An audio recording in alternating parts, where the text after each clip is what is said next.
Hi viewers, welcome to HN nine TV. ఈరోజు బుచ్చిరెడ్డిపాలెంలో MLA Vemireddy Prashanthi Reddy Gudipalli కాలువ శంకుస్థాపన కార్యక్రమానికి ఇచ్చేశారు. ఈ కార్యక్రమం ఉద్దేశించి వారు మాట్లాడుతూ గుడిపల్లి కాలువ ప్రజలకు ఎంతో ఇబ్బందికరంగా మారిన ఈ కాలువ పనులు త్వరితగతిన పూర్తి చేసేందుకు ఎన్నికల్లో ఇచ్చిన హామీలను నెరవేర్చినందుకు మాకెంతో సంతోషంగా ఉందని ఆనందాన్ని వ్యక్తం చేశారు.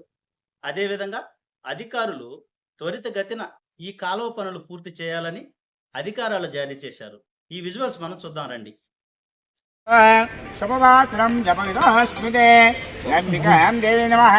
ఓం గణానాన్పాదరవతుం భవేజన శిరసా శ్రీ మహాగణాధిపతే నమః.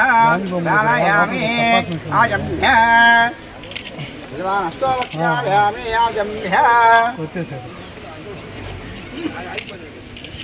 కేశవాయ స్వహ కేశవాయ నమః. నారాయణాయ స్వహ నారాయణాయ నమః. మాధవాయ స్వహ మాధవాయ నమః. ఇదం గణపతే శ్రీ మహాగణస్వామి నమః. శంకుస్థాపనకాలే శంకుపూజాంతే దేవతాభ్యో నమః.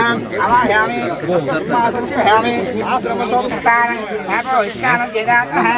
ఈ గుడిపల్లి కాలువపై బ్రిడ్జ్ నిర్మాణం అనేది ఈ ప్రజల దశాబ్దాల కళ. ఇది గుడిపల్లి కాలువపై బ్రిడ్జ్ నిర్మాణం 50 లక్షలు శాంక్షన్ చేయడం జరిగింది.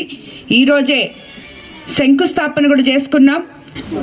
కాంట్రాక్ట్ తీసుకున్న ఈ వార్డ్ కౌన్సిలర్ సత్యమన్న, మీరు క్వాలిటీతో కట్టాలి, ఇక్కడ ఉండే ప్రజలందరూ మిమ్మల్ని మెచ్చుకోవాలి. అది స్థిరకాలంగా ఏ రకంగా అయితే అది కట్టకుండా ఎంతో రోజుల నుంచి ప్రజలు అవస్థపడుతున్నారో, కట్టిన తర్వాత వాళ్ళంతా సంతోషించాలని చెప్పి నేను మిమ్మల్ని కోరుకుంటున్నాను. 1 మంత్లో చేస్తానని చెప్తున్నారు కాంట్రాక్టర్ గారు, కౌన్సిలర్ మన సత్యమన్న. తప్పకుండా దాన్ని క్వాలిటీతో చేయాలని చెప్పి కూడా మిమ్మల్ని అందరినీ నేను కోరుకుంటున్నాను. మరిన్ని అప్డేట్స్ కోసం మన హెచ్ఎన్9 టీవీ ఛానల్ని సబ్స్క్రైబ్ చేసుకోండి.